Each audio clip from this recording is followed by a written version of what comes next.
मुकाबला news 24 digital माध्यमातील एक विश्वसनीय नाव।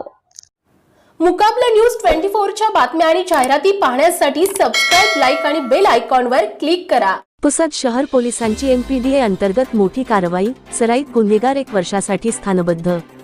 पुसद दिनांक 25 जून 2026 पुसद शहर पोलिसांनी महाराष्ट्र धोकादायक क्रियाकलाप प्रतिबंधक कायदा एमपीडीए अंतर्गत मोठी कारवाई करत सराईत व धोकादायक गुन्हेगार सय्यद मुसव्विर सय्यद जमील वय 32 राहणार डोंगरगाव तालुका महागाव जिल्हा यवतमाळ यास 1 वर्षासाठी स्थानबद्ध केले आहे। सदर इसमाविरुद्ध पुसद शहर, पुसद ग्रामीण व पोफाळी पोलीस ठाण्यात विविध स्वरूपाचे गंभीर गुन्हे दाखल आहेत। घरफोडीचा प्रयत्न, रेती चोरी, अवैधरित्या वाळूची विक्री, धमकावणे, जीवे मारण्याची धमकी देणे, अवैध अग्निशस्त्र बाळगणे, दहशत निर्माण करणे, जुगार खेळणे आदी स्वरूपाचे एकूण 13 गुन्हे त्याच्या विरुद्ध नोंद आहेत। सततच्या गुन्हेगारी कारवायांमुळे परिसरातील नागरिकांमध्ये भीतीचे वातावरण निर्माण झाले होते। त्याच्या विरुद्ध प्रतिबंधात्मक कारवाई करूनही त्याच्या वर्तनात सुधारणा होत नसल्याने त्यास समाजासाठी धोकादायक व्यक्ती घोषित करण्यात आले।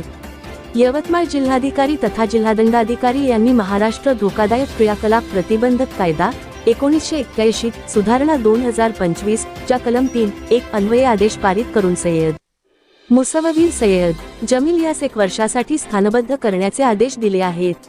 त्यानुसार त्याची कारागृहात रवानगी करण्यात आली आहे। ही कारवाई पोलीस अधीक्षक कुमार चिंता, अपर पोलीस अधीक्षक अशोक थोरात, उपविभागीय पोलीस अधिकारी हनुमंत गायकवाड यांच्या मार्गदर्शनाखाली पुसद शहर पोलिसांच्या पथकाने केली।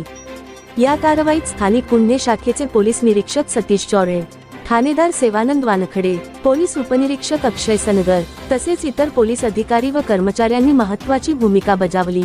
पुसद शहर पोलिसांच्या या धाक कारवाईमुळे परिसरातील नागरिकांनी समाधान व्यक्त केले असून गुन्हेगारी प्रवृत्तीच्या व्यक्तींवर पोलिसांचा अंकुश कायम राहणार असल्याचे बोलले जात आहे। मुकाबला न्यूज 24 डिजिटल माध्यमातील एक विश्वसनीय नाव।